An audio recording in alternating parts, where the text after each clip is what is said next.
Uganda's National Social Security Fund is stuck with the poor performance of its business venture in real estate, which is in billions of shillings. The assessment of business transaction advisors indicate that the venture is doing bad. It's performing asset. It returns less than 3% per annum, whereas on fixed income, we get more than 13–14%, and then on the equities, we get in excess of 30–40%. So you can see that real estate is our worst earning asset, and for us to be able to make it work, we have to ensure that we build on it and then get these projects going. So you will. Nssf's fund is worth 7 trillion shillings, but what's the performance of other Nssf business ventures against the real estate venture? And of that, 76% is held in fixed income. About 19% is held in equities. And our smallest portfolio of about 7% is held in real estate. Our real estate comprises mostly of land. We have about almost 2,500 acres of land around Kampala, mostly in Temangalo, in Lubowa, and very soon in Nsimbe.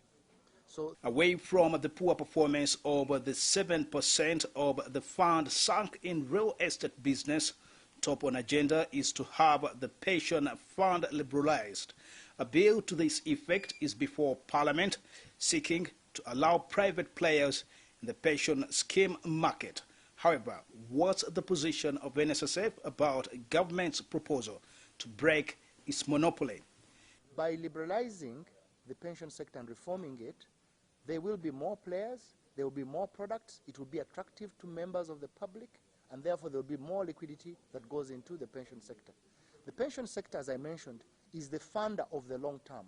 It funds your bonds, it funds your real estate, it funds your equities. So it is a big, big source of liquidity. And it would also release the pressure that is currently on the commercial banks for liquidity. So by reforming the pension sector, you'll have more players.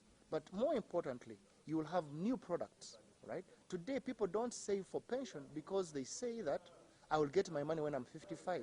However, if there were products that allowed them to assess their money when they are 30, when they are 25, when they are 40, when they are 45, then a lot more people would participate in this market. Vyarugaba says that once the pension scheme is liberalized, banks' interest rates will come down. One of the biggest challenges of our country is that interest rates are high. Interest rates are high because everybody goes to commercial banks to get liquidity. Short-term liquidity is got from commercial banks. Long-term liquidity is got from commercial banks. When government is borrowing treasury bonds, they also go to the commercial banks. So as a result of that, there is a high demand on that liquidity.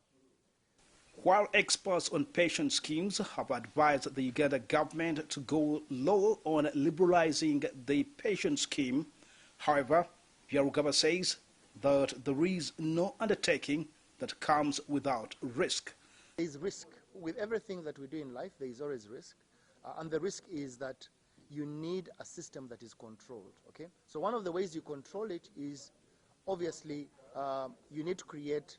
One of the things we've advocated, for example, is to make sure that Nssf remains as a basic scheme, right? A government guaranteed scheme, because guarantee will guarantee what is with Nssf. So by putting in some of those measures, so for example, if we said that the 15% that is currently being collected remains with Nssf, as an example, so that the other schemes then come and collect what is more than 15%. But the other ways of controlling that is obviously by introducing a regulator. There is a regulator at the moment, just like Bank of Uganda.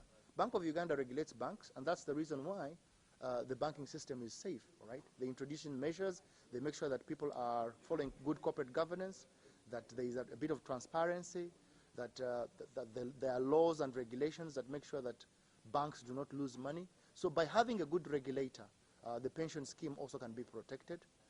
Timothy Sabasi, PS Television, and Tebe.